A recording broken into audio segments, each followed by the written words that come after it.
mlakune sing padha won.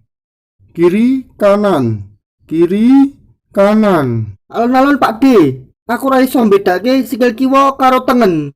Gerangan pekok. Sing tengen enek tulisane R. Oke.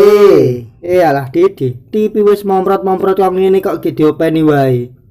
Nyusahke. Wis kowe meneng wae. Iki ning Facebooke gek payu. Minus retak sehelai.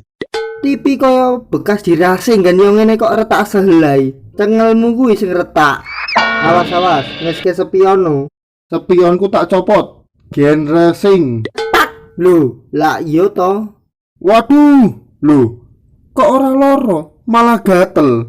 Singire minimal yo ora diculke no tipine. Yo tak cekle. Hop, Mak, diambut luput. your kitchen iki kon nangkep malah sedakep. Pekok tenan. Sangkal putung. Ketiban TV kok malah gedhe kabalala. Oh, wow, Hamzah, iya. Eleh, mung ketiban TV lho. Wong dasmu. A few moments later.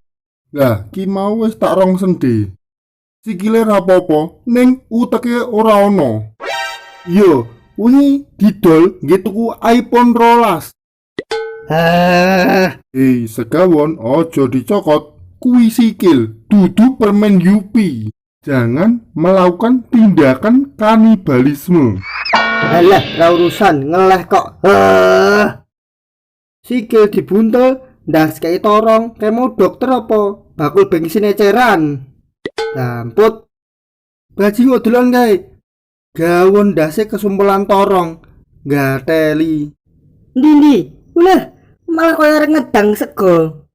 Lah kuwi azab nyolong tuwane masjid. Piye, style ke TV apa piye? Rasa guyon, ketek ndasmu. Ya wis nawega. Oh, iki wae. Komik One Piece. Oh, Reneo, tak sliding cengelmu. Kabur.